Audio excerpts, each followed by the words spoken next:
What is up, guys? Welcome back to Wrestling Crossroads. I know we are just a tad late getting this out, but we were having some technical difficulties with the Bleacher Report app and just getting the rest of All Out finished on our end. So I wanted to make sure that we did watch the rest of it so we had everything in full for you guys. As always, I am Twisted alongside Brother Pyro. What's up, guys? 15 matches. This match card was way too damn long. And not only were we burnt as fans watching at home, but a lot of the fans in the crowd, you can tell, were also just like, all right, I'm ready to be done. By not very far into it. Yeah, no, it was pretty sad to say that most of this was just kind of needing to be over. But let's talk about what we saw. All right, starting off, we have Ty Conti and Sammy Guevara putting their AAA Mixed Tag Team Championships on the line against Ruby Soho and Ortiz. Now, this started off with them giving an interview and then being almost run over by... No, Sammy Guevara got run over by the damn golf cart. All right. This is like the third time he's been run over with a golf cart, I want to add, so that is hilarious. Apparently, golf carts love Sammy Guevara. And he hates them. So they got into the ring, match started, and was pretty much over the minute it started. More or less. I want to point out that Ruby Soho did suffer what I believe is a broken nose at one point in the match, so, you know. Very end, she did suffer a broken nose via Ty Conti, and also is now suffering from a concussion because as Ty hit a move on her when Sammy was holding her, he just dropped her on her neck. So, speedy recovery, Ruby. Yes, very much so you can come back and beat the hell out of them. But, absolutely no surprise, picking up the win was Ty Conti and Sammy Guevara. All right, moving on to the next match. FTW World Heavyweight Championship on the line. Hook defending against Angelo Parker in what was a very quick match. Hook picked up the win. 5-6 minute match. Again, it was an average Hook match. Mm-hmm. Way to go. Congratulations. Let's move right on in. All right, next match is Pac versus Kip Sabian for the All-Atlantic... Sabian, sorry. For the All-Atlantic Championship. This was actually a pretty decently lengthy match. It didn't go very long, but it went enough to tell a story. You got to see a bit of, normal Pac moves, the high flying, and ultimately picking up the win was Pac. But, however, I want to talk about what happened afterwards. Go ahead. So Pac went up the ramp to talk to Tony Schiavone. And he had asked kind of, hey, what's next for you? And Orange Cassidy came out. Which now leads to a trios match on Dynamite. Death Triangle taking on the Best Friends. Woo. I digress, but I could care less. It's sad. I've said it before how I can understand Orange Cassidy's gimmick a lot better than I can understand Hangman Adam Page. But whatever. We digress. All right. Last match on the 0 hour pre-show. Tomohiro Ishii versus Eddie Kingston. Eddie Kingston looking for a little bit of redemption after the last time that they faced off, where he did take the loss. Real hard hitting match, told a great story, and coming out on top and getting that redemption was a Mr. Eddie Kingston. So congratulations to him. So now that we've covered 0 hour, let's jump right into the main card, love. I just want to say before we get into that I apologize if we sound like we're rushing. Obviously, we have 15 matches on this entire card, which means we don't want to sit and entirely analyze every single one, especially if it was very, very short of a match. So we're just jumping for the sake of jumping. We also want to make sure we are, keeping your interest, and yes. So this is just a lot to get through at one time, so please bear with us. All right.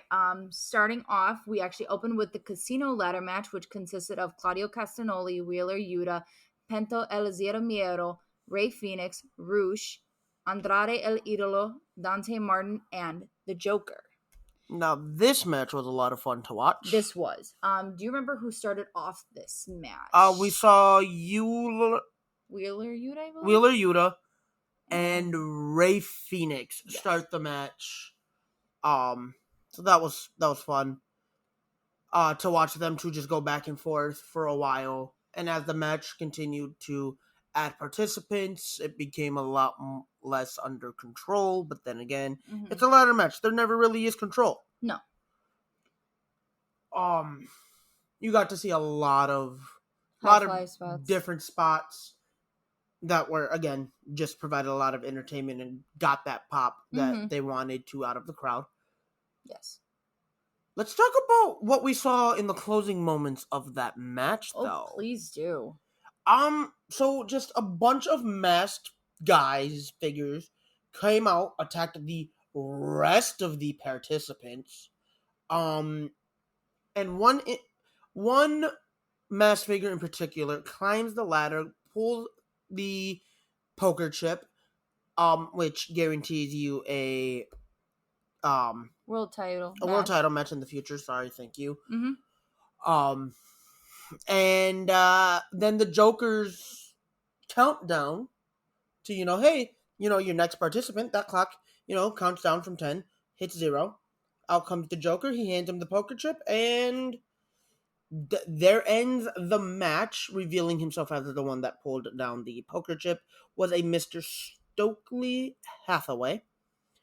You may know him as the manager to Miss Jade Cargill and the Baddies. I do want to point out that the masked man who came, that the Joker also came out masked with everybody else. And we'll get to that later on in the podcast and touch on that. But, everybody was very confused when, what's the name again? Mr. Stokely? Okay. When Stokely had went up and grabbed the poker chip, everybody was, that's not the Joker. That's not the person. You even heard it from the commentary. Like, that's not the Joker. That man's time hasn't even hit 0. Yeah. Like, there should be no reason, whatever. This dude has it. And then the minute he presented it to the Joker, once he walked out, they're screaming at them to ring the bell. And even the ring announcer's like, here's your winner, the Joker. Like, he didn't even know how to feel about it. Yeah, it was very weird ending, but it worked. It really did. It really did. I enjoyed it. And it told a deep story. Mm-hmm. But now moving right along with the night, your Trios Tournament Finals. The Elite versus Hangman and the Dark Order. Now this match went back and forth. They touched on the Hangman and Omega connection and how they used to be a tag team, and also how they were tag team champions at one point together. Again, nice back and forth, nice story told. Coming out of that, your inaugural Trios champions, the Elite. And I know even when we were talking in the pre-show, you just weren't happy that they were in this match. Yeah, it was just something that was just way too obvious. All right, jumping into the next match, we have the TBS Championship on the line, Athena versus Jade Cargill.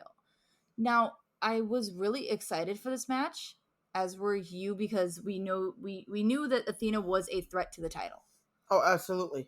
However, the match was, and excuse my French, was complete ass. Oh, no, neither woman looked like they really wanted to be there, didn't really look like they knew what they were doing, which is weird because both women are fantastic workers. It was just really sloppy, and that match also felt rushed. I will say, I want to point out Jade Cargill with the She-Hulk cosplay. Love it. Absolutely love it as the comic book nerd that I am, and, strength representing. Yes. I mean, even just the first few moments into the match, you saw Athena kind of get the upper hand, almost get the win, but then the baddies on the outside were terrible at trying to even pull her off in time to end the 3 count.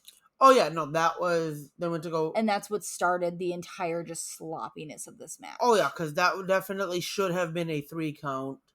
And honestly, if I'm reffing the match and they missed their spot, they missed their cue. Oh well, Yeah, the ref had it's not. stopped and it was like, hey, y'all, like looking around like, y'all gonna come and like Y'all do gonna what you gotta do do? what you. If you No. miss your cue, as a wrestler, that's on you at this point. Yeah. Y'all been doing this a while, obviously. They've been with Jade Cargill. She's 550 days undefeated. If you've been with her this long, and you should know your cues by You know now. your routine. You know your routine. Come on. Like Don't play stupid. Yeah. This was just a match I did not want to see at all, and obviously your winner Jade Cargill keeping her title. I'd like to see it where there's no baddies at the side and no, ring worries. Athena comes out and is like, "Yo, prove to me that you can beat me all on your own."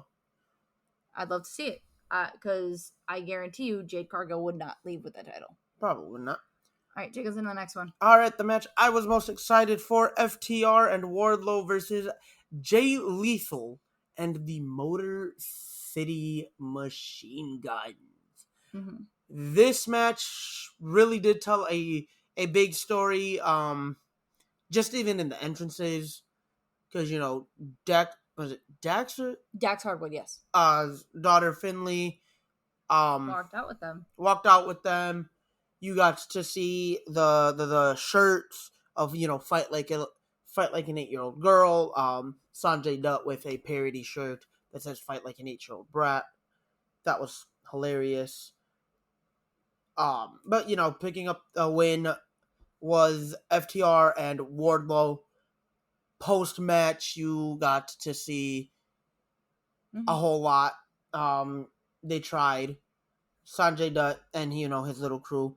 What is it? Sadamar Singh. Mm-hmm. I believe so. Jay Lethal. They tried to attack the rest of the guys in the back from behind. Out comes Samoa Joe, who is making his return. So welcome back, sir. Helps clean house. Out comes Finley, snapping Sanjay Dutt's pencil. Sanjay Dutt then gets kicked right in the face to, get knocked out. Finley with the 3 count of her own, winning her first official match on AEW. It was absolutely an adorable moment, and I feel like with how many matches we went through, you had even said it during the actual show, this was something to make us happy at the moment that it did. Keep us going. Maybe, and give us a little bit more energy, because at this point in the card, like you can tell, the fans were just starting to dwindle down in energy, because every match prior to this was high spot after high spot, with the exception of Athena's match and Eddie Kingston's match. It was literally just a bunch of high spots. Yeah, and we were just burnt the hell out. Yeah. Go ahead and take us into the next match, love. Next match, we have Ricky Starks versus Powerhouse Hobbs. There wasn't much to this match. It did feel like another rushed match. Match didn't really take a lot of time. Again, this is one of those matches that you could have saved for Dynamite. But I know you were really upset about the winner, Powerhouse Hobbs. It definitely felt like it should have been Ricky Starks, just based off of how the stories went. So I'm curious to see where do they go from here now. Mm-hmm. But all right, next match, tag team. The tag team titles on the line. Swerve in Our Glory taking on the Acclaimed. This match was actually a lot of fun via entrance, via just pure in-ring competition, getting to see what each and every one of these guys is made of, and how well they can work the ring. Picking up the win, however, was Swerve in Our Glory. To your dismay. It should have been the Acclaimed. That would have been the better booking decision. The fans want to see it. It's their time. They're uber over. Like, they had the momentum behind them. Honestly, what has Swerve and Our Glory really done since winning the titles? I don't know. I can't argue with you there. Exactly. So, like I said, just picking up that win. Congratulations, champs. I wonder who the next challengers are going to be. So we'll just see what happens with that as Dynamite continues. All right. Going into the next match, and I feel like we keep repeating ourselves going into the next match because there's just so many of this. Toni Storm versus Dr. Britt Baker versus Jamie Hayter versus, help me with the name? Hikaru Shida. For the AEW Interim Women's World Championship. To crown your new AEW Women's World Champion. Yes. As according to Mr. Pyro here, Thunder Rosa did say that she was relinquishing the title. So I also just feel Interim takes any legitimacy away from your championship and any competitor going for the title. Yeah. In that situation.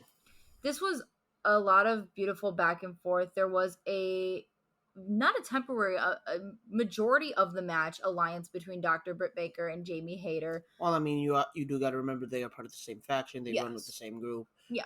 So getting to see them play each other out, help each other out, but then at the same time, every woman for themselves, and Britt Baker took note of that one. Oh yeah. There was a point where Britt Baker and Jamie Hayter tried to take out. I'm gonna keep messing up on her. Shida on the top of the ramp, and they even brought her to the back for a little bit to kind of get looked over by doctors, but she came back out maybe not even 5 minutes later with 2 kendo sticks. And she was ready for war. Hey, she's battle tested. She came out ready for war, and yeah, she showed why she deserved to be in this match. Mm-hmm. There were a lot of spots towards the end where everybody was throwing everybody out of the ring so that they could be the one to pick up the pinfall, but ultimately winning the match was Toni Storm. And Toni Storm, when your friend Thunder Rosa is officially cleared of injury, you have a date with her in the middle of the ring. So good luck. Good luck, and boy, am I excited to see it. I mean, it was supposed to be Thunder Rosa, Toni Storm anyway for the title at All Out. Unfortunately, we didn't get that, but we got what we got, and now we're going to see that happen at some point down the future. So please be prepared for all of that. Now, following that, we had Christian Cage and Jungle Boy in a rivalry as personal as it gets on this AEW roster. Making entrances. Jungle Boy is on his way out. They introduce him as Jungle Boy Jack Perry, so they let him use his... They actually let him break away from that Jungle Boy persona and really let this be a personal match. Well, I mean, with the comments that Christian Cage has been making each and every week, there's no reason that it's not personal. Oh no, this is, like I said, it's as personal as it gets. It's as heated as it gets. Yeah. However, following his entrance, he's looking for his best friend, partner in crime, fellow member of Jurassic Express to be flanking him, and instead of coming out with him, he comes out and attacks him. Luchasaurus has officially turned heel again. Taking out Jungle Boy really before the match. Mm-hmm. At one point putting him through a table. Yes. In front of his mother and sister. Mm-hmm. Which is unfortunate. And then feeds him to Christian Cage. Where Christian Cage not only needed to hit 1 but 2 finishers on him in order to stop him. That proved the fighting spirit of Jungle Boy. However, that fighting spirit just wasn't enough as Christian Cage, in very short time, picked up the win against Jungle Boy.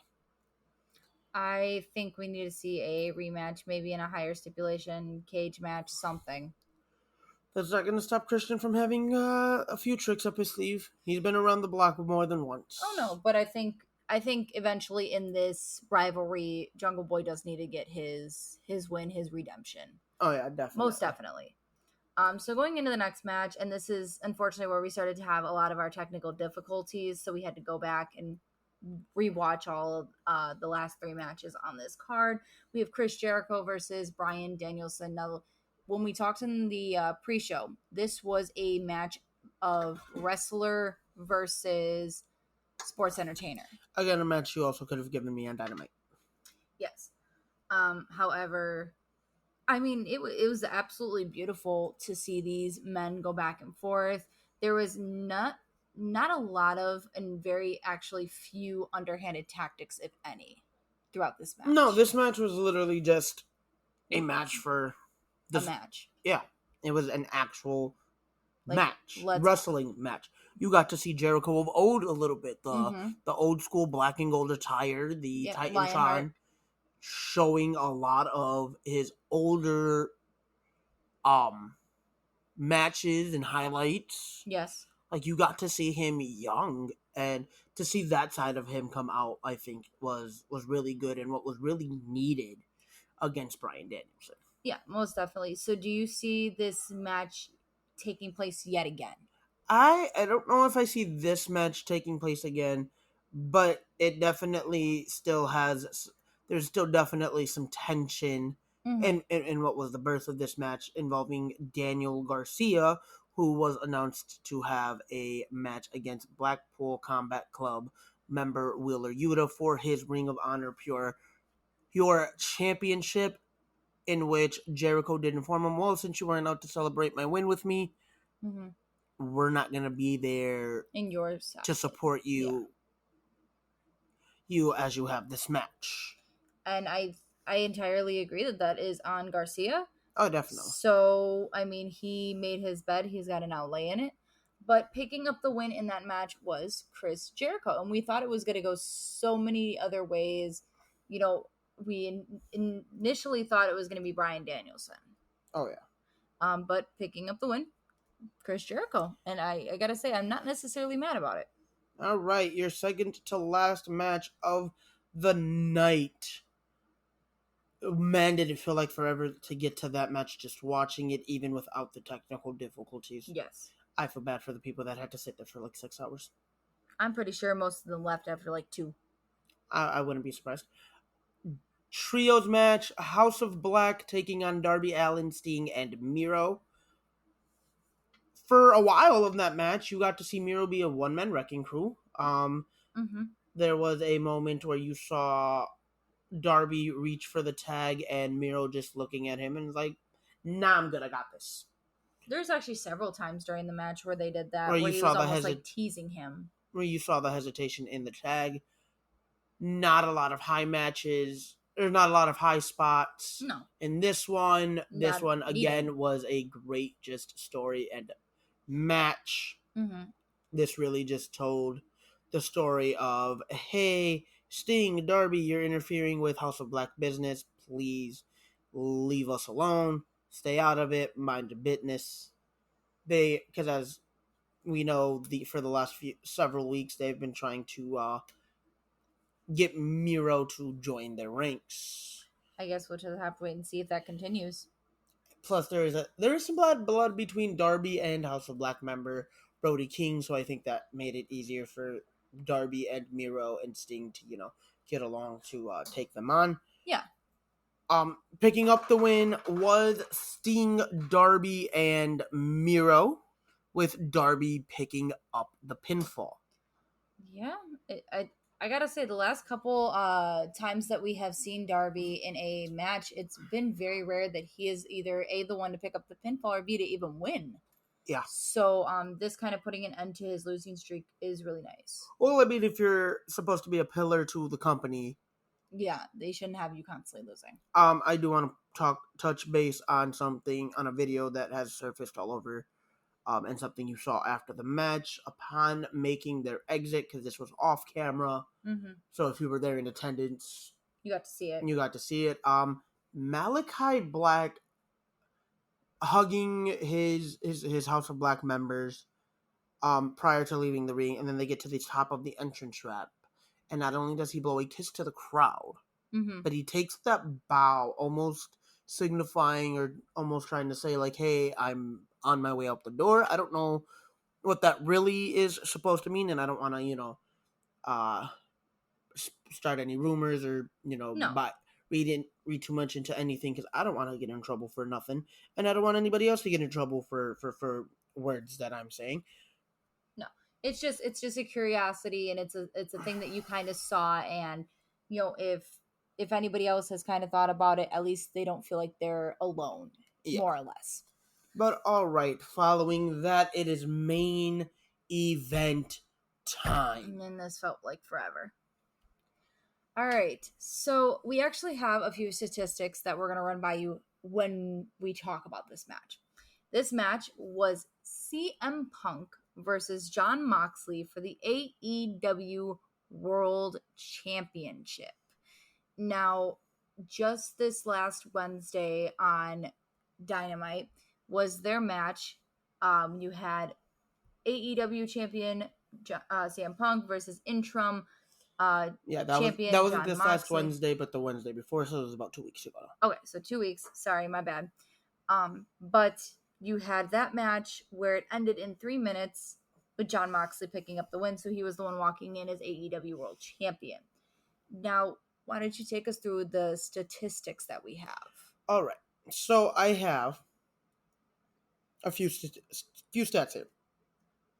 So our total match time was 20 minutes, 0.87 seconds. At the 2-minute, 26-second mark, the wrestlers would then spill outside of the ring. And for 4 minutes, 42.39 seconds, would fight amongst the crowd and outside the ring before diving back in. They would also, once again, at the 9-minute, 39-second mark, roughly, jump out, and that would also be about another 10 seconds. Again, leading to your grand total time of 20 minutes, 8.7 second match, but about 25% of this match now was spent fighting outside the ring. I want to know where the ref counting was at any given point, because honestly, like that match should have ended at like the 3-minute mark in a double countout. I said this during watching this, and I'll say it again. I think that when the refs got together for AEW, they opened up a referee book and decided to only take like 3 to 4 rules, and that was the 5 count inside the ring, how to how to call a submission, and how to do a 3 count. That is all these refs care about, honestly, because anytime they leave the ring, they don't care. Well, I pointed this out during the trios match. Yes. Where it was Death Triangle and Aussie Open. With Will Ospreay, like, that should have been a disqualification. I don't know how the referee didn't catch any of that when it was about 5 minutes of the freaking match. The AEW refereeing system is extremely inconsistent and not okay. It bothers me as a wrestling fan. Yes. To know that, like, every match apparently seems to have a different set of rules. It's also really irritating whenever they have either like a multitude of tag team, triple threat, what have you, like triple threat tag team, or just like even a multitude of tag team matches.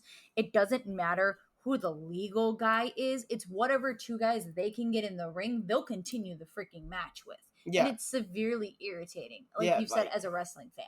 Oh yeah, no, like if you can't keep control, if you as a referee in any business cannot keep control of what you're supposed to be keeping control of, you have no business doing your job. And I think a lot of these refs in AEW at this point don't have any business doing their job or need to go back and retrain, relearn what they are relearn their job, because this is actually getting frustrated, and I know it turns a lot of wrestling fans away from the product. And the thing is that a good majority of the refs that they currently have even come from WWE, from when they had left, and are now just like relearning a whole new system and are unlearning everything that they were taught. Yeah, because now they have to go by what AEW rules are, and it's complete. It's not all refs that need to relearn this, but it's a majority of a lot of these matches though are pure chaos, because the refereeing standard in AEW is not where it needs to be. No. But enough about the refereeing. Let's continue talking about the match itself. So there was a moment where Jon Moxley did throw CM Punk into one of the steel posts on the ring, thus busting him open. So Pyro got his taste of blood and absolutely loved it. They got back into the ring, and I want to point out that it's a Punk Moxley match, and if there's a Punk and or Moxley match happening, there's going to be blood. 90% of the time, yeah. 98% of the time. All right. So they got back into the ring, and all Moxley would concentrate on is trying to break that wound open more. Oh, yeah. I want to point out that the crowd is solid. No matter where he went, like, the crowd is super solidly behind Jon Moxley, and had they not been in Chicago, he definitely would have been cheered. Yes. There was a ton of times where Jon Moxley cheers were drowned out by CM Punk cheers. It almost sounded like they were non-existent. Yes, most definitely. So ultimately picking up the win was the Mr. CM Punk, who is your new AEW champion. Who saw that coming? Let's talk about what happened after. Two-time champ, congratulations. However, the screen then turns black. They focus to the Titantron. Yes. And you hear, it's black for a while. You hear what sounds like a phone call. Negotiation phone call. The Joker then presents himself on screen. Mm-hmm. With his back to the camera. Yes. Unmasks himself.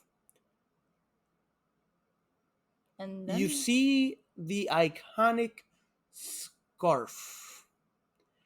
And not only does the music hit, but out comes Maxwell Jacob Friedman, MJF, has returned to the company, and he has already, and with that poker chip in his hand, he is next in line at CM Punk's world title, and he has made it very clear, I'm coming for you. Let's be real. The CM Punk is a big reason as to why MJF took the hiatus that he did. Yeah. He's tired of all these outside guys coming in, getting paid more than he is when he's an AEW day one. Yes. Why are you calling me one of your pillars and, trying to gaslight me, essentially, if you're not going to treat me the way I know I should be? I know what I bring to the table. Mm-hmm. You are letting these outsiders come in and run this company at this point. And I'm not okay with that. If that's the case, I can go where I know I'm valued. Yeah, most definitely. I guess we'll have to wait and see when they do set this up. I'm hoping it's for the next pay-per-view. Which would be Full Gear, and it would make a lot of sense. So I guess we'll just have to wait and see how this kind of builds up on Dynamite and Rampage. Oh, yeah. I'm excited to see what MJF has to say for himself on Dynamite, because he's going to be there, and he's going to make sure his presence is felt. And known. Oh, yeah. Let's see what happens as these next few weeks go by in AEW. But if you have nothing else to say, I think that brings us to the end of Wrestling Crossroads All Out Recap episode 6 of 6 of what was a massive wrestling Memorial Day weekend. Hope everybody enjoyed everything that they got to see and had a great and fun and safe weekend in the process, hanging out and whatnot. Yes. This is Pyro signing off for myself and Twisted. Have a great night, guys.